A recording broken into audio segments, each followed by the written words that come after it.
The fantasy football talks continue as we welcome in Sam Bruckhouse, host at Sumer Sports. And Sam, I want to hop right into it. You know, we did the salutations and greetings before we came on air, right? We just had a conversation about Justin Jefferson at 5. Some people are going to have thoughts about, okay, J.J. McCarthy at quarterback. You know, what could that look like? Sean and myself both agree, no matter who the quarterback is, you know, Jettas is going to get it done for fantasy purposes. But I want to talk about McCarthy too. What's your thoughts on McCarthy? So starting off with Justin Jefferson, I agree with y'all. We did a sticky stat series over at Sumer Sports. You can catch that wherever the podcasts are. And the wide receivers were the stickiest in terms of their stats year over year. So I think that's a pretty good projection. But I also have a piece that I wrote around this time last year on sumersports.com about what to expect from rookie quarterbacks. In this case, J.J. McCarthy is technically a second-year quarterback, but nonetheless, this is his first year, and you really shouldn't expect all that much. I think the high end, something that you would be really, really excited about is if he performed about as well as Bo Nix last year in terms of expected points added, which is an efficiency metric that us data scientists really like. He was about average, about the 15th or 16th quarterback last year. I think that's basically the best that we can ask from J.J. McCarthy, unless he, really blows past what every other rookie quarterback has done. And of course, that's it within the realm of possibility. We saw Jaden Daniels do it last year. But I'd be pretty shocked if this offense, well outperformed what they did last year with Sam Darnold, in which they were a slightly above average offense. I'd probably expect that or worse with the young quarterback at the helm. Sam, let me hop on over to the trade of the day with Minkah Fitzpatrick and Jalen Ramsey sort of switching place, and Pittsburgh Steelers making a lot of moves or making a lot of big splashes, but I don't know if they're actually splashes that make them that much better. So just talk about what you see from the Pittsburgh Steelers and talk about that offense. I mean, we're also talking fantasy. We're also talking about betting. Okay, you got DK, but you're getting Pickens. You're normally a run-heavy teams with Jalen Warren and Najee Harris. Now Najee's gone, and now it's Aaron Rodgers. Now all of a sudden you're going to be a pass offense. What do you make of that trade, and what do you make of that team now? So I tend to agree with you on the Ramsey for Minkah swap. I don't think that's going to make a massive effect on this defense. I think maybe all the moves, including adding Darius Slay and moving some other pieces around, may improve the defense. Darius Slay was pretty good in an Eagles defense that was very good last year. I tend to think they're not going to just roll into the season having full trust in a 30 and a 34-year-old cornerback. That's not exactly a degree for success, but they have guys on their roster that were pretty successful last year. I think they looked at their defense, thought that it was, again, a slightly above average defense last year. Perhaps they could make some upgrades. I think this was really a trade for Jonnu Smith.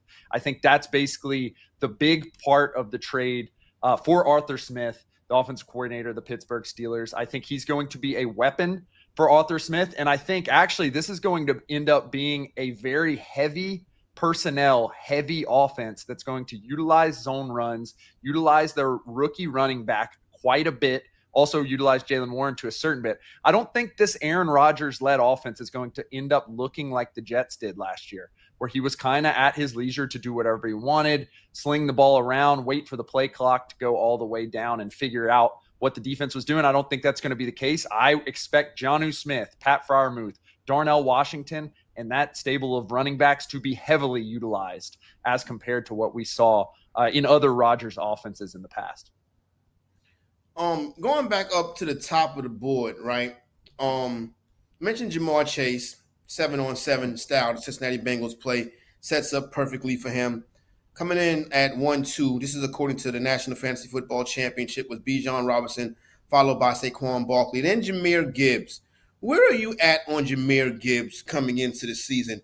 I think I could take him as high as 1-2. Like, I'm going to have Jahmyr Gibbs shares this year because I like the fact that he's a home run hitter. I 100% agree as it stands right now.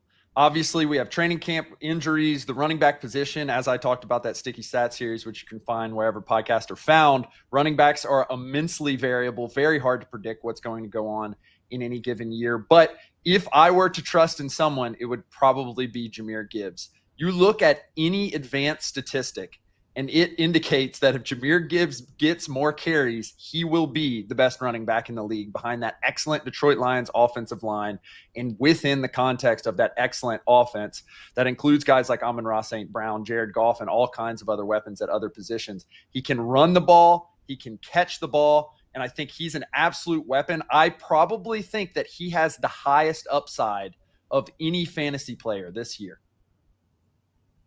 Let me ask you about some sneaky fantasy players. Not anybody gonna draft early, but somebody who can make a splash. And I'm gonna be.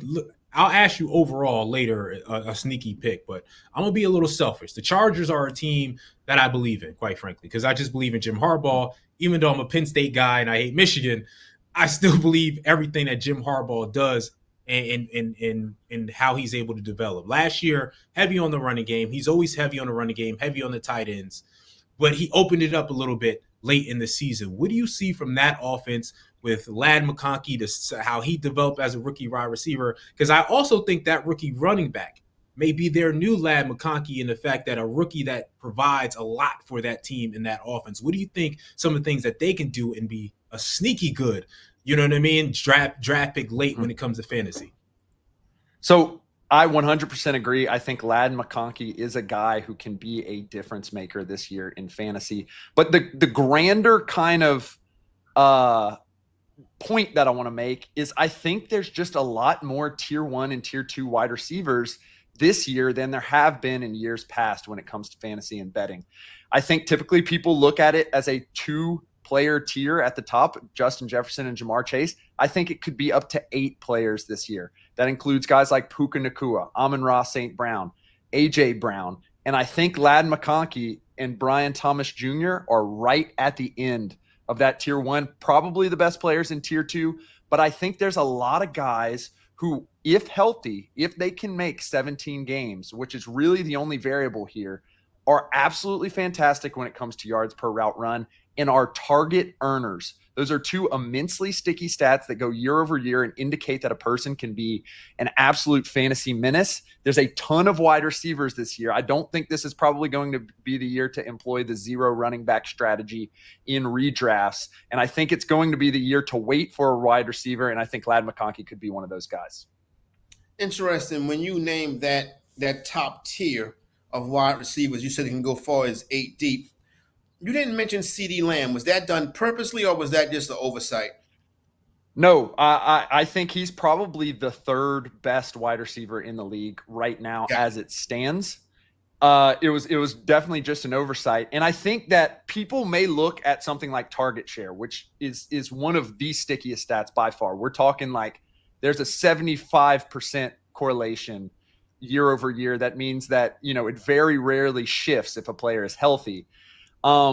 George Pickens is a guy who is a high target share player. However, you look at the absolute fantasy menaces on the Cincinnati Bengals, 2 guys are target share earners. That's Ja'Marr Chase, consensus top player fantasy-wise, and then T. Higgins as well, who's going to be fantasy viable this year. I think that scenario is actually going to leave CeeDee Lamb a little bit more open and able to bust some of those big plays like Ja'Marr Chase does. I think he's certifiably in there. And moreover, I really love the Cowboys preseason win total over this year. I think when you have guys like CeeDee Lamb, who is a certified top 10 non-quarterback in this league, and Micah Parsons, who is a certified top 10 non-quarterback in this league, it's just very hard to fail when you have bits and pieces coming in, young players, and a scouting history like the Cowboys have alongside Dak Prescott, who is coming back from injury, but has shown the ability to be at least around the MVP conversation in any given year. I think that's a recipe for success for the Cowboys. Well, I'm going to go in the NFC East also. I'm in Philadelphia. I cover the Philadelphia Eagles. Saquon Barkley, number 1 on a lot of lists, number 1 last year. I was talking to Corey earlier. I'm nervous, though. there was a Christian McCaffrey effect. He was number one on a lot of people's boards last year, gets injured because of all that tread in the tire. I'm a little nervous on taking him. Am I right in that nervousness? Would you still risk it and take him despite everything he went through last year? Tread-wise. I think he's certifiably a tier 1 player, but I will note, when you run for 2,000 yards, you have to run a lot of times. And like I said, running backs are immensely unpredictable when it comes to year-over-year performance. I do, however, believe in that offensive line of the Philadelphia Eagles. You have two of perhaps the best tackles of all time in Lane Johnson and Jordan Mailata. You have verifiably 4 Pro Bowlers, and with Cam Jurgens and Landon Dickerson as well. I think it is a Christian McCaffrey scenario, but I think when it comes to fantasy, it can also be a handcuff scenario where you pick up Saquon early, you wait a long time to pick another running back, maybe pick up another Eagles running back, and you're set, just as you may have been if you pick McCaffrey and Jordan Mason last year. Let's touch on Christian McCaffrey. It seems like some of the fantasy luster is gone. Would you say McCaffrey in the mid-second round, is that a steal, or is that where he should be?